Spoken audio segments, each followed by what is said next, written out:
Alright investors, आज हम देखेंगे AGI ग्रीन पैक के technicals, valuations and financial health. Business के बारे में जानने के लिए आप कार्ड पे क्लिक कर सकते हैं। वीकली चार्ट्स पे कंपनी ब्लू स्काई जोन में है एंड ये जो गैप दिख रहा है ये बेसिकली बायबैक की वजह से आया है। डेली चार्ट्स पे कंपनी का पहला सपोर्ट 600 के आसपास है एंड सेकंड मेजर सपोर्ट 400 के आसपास है। कंपनी का एक छोटा रेजिस्टेंस 1100 के आसपास है। Let's figure out the valuations and then figure कि मैं क्या करूंगा। मेरा मॉडल ये कहना चाहता है कि कंपनी 5 साल के लिए 12% रेवेन्यू ग्रोथ देगी एंड उसके बाद 8% पे स्टेबल हो जाएगी। इसके मार्जिन्स इंप्रूव होने का स्कोप है but not by much. Company का री इन्वेस्टमेंट रेट मैंने कन्वर्ज किया है to global averages and cost of capital reduce किया है बेस्ड ऑन द फैक्ट कि ये और डेट लेने वाले हैं। बट इसके वैल्यूएशंस में एक ट्विस्ट है बिकॉज मैंने हिंदुस्तान नेशनल गैस का एक्विजिशंस इसमें काउंट नहीं किया है क्योंकि वो कंफर्म नहीं हुआ है अभी तक। तो टू अकाउंट फॉर दैट इनके रीसेंट कॉन कॉल में they mention that they can convert 5,500 crores of revenue if the acquisition goes through by 2025. So I added that caveat and redid the valuations, जिसका value 1642.63 आया। But again,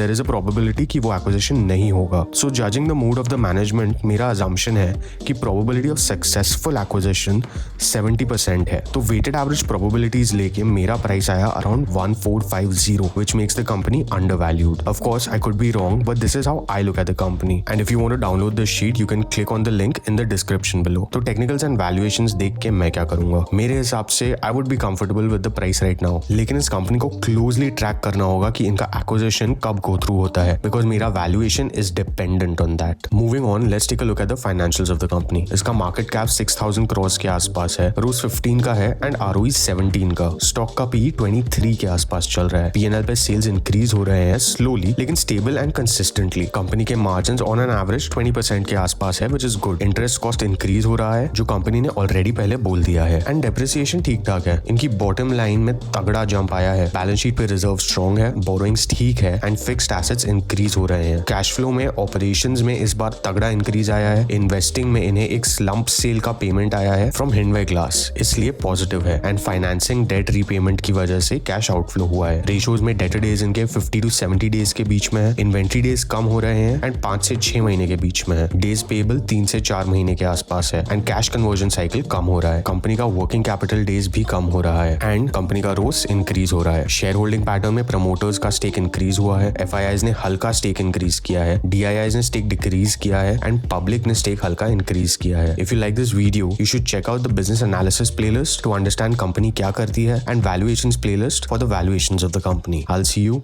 in the next one.